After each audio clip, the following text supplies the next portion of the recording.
Fiona Phillips is proof Burnham needs to put his money where his mouth is, or he's finished. Just over a week into his new role, the newly appointed Prime Minister Andy Burnham has made his biggest pledge yet, and he has no choice but to put his money where his mouth is, or he'll put the final nail into the Labour Party's already tarnished reputation. On Tuesday, July 29, the unelected leader delivered an impassioned speech about adult social care reform at Jewish Care in North London.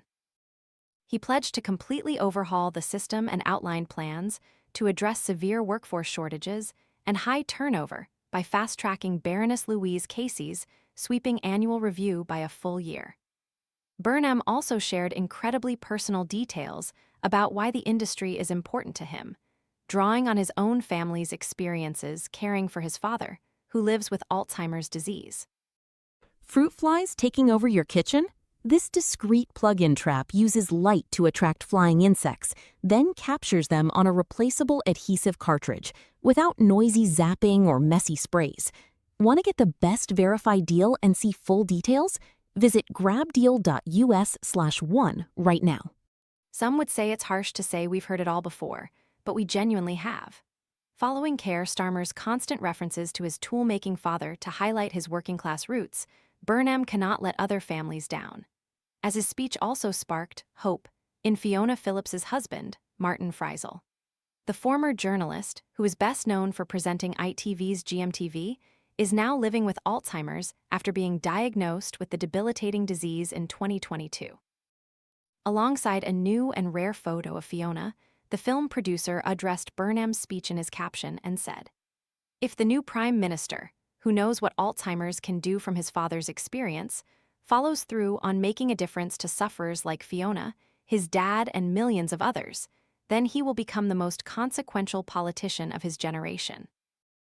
Highlighting the importance, Martin added, "If in doubt, spend a day with an Alzheimer's family, and you'll see why there's so much hope riding on Andy Burnham and Louise Casey." It cheered up our morning. With overwhelming numbers of people needing the right care and questions and debates surrounding the costs, it's imperative that Burnham sees this pledge through.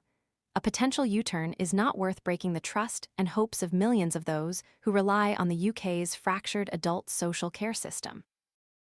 In his lengthy caption, Martin also explained what many loved ones go through trying to get the right help, while also asking the important question that Burnham has yet to answer.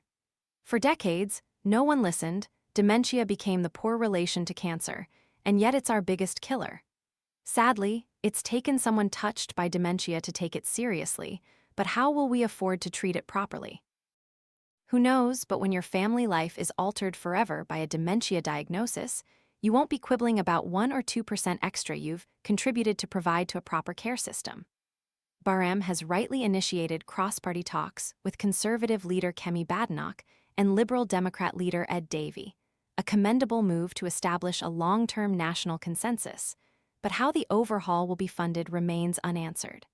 But if he doesn't pull through on the pledges, Burnham is finished for good, and rightly so. He'd be letting a huge chunk of the nation down when they're already on their knees, and it would be an unforgivable betrayal.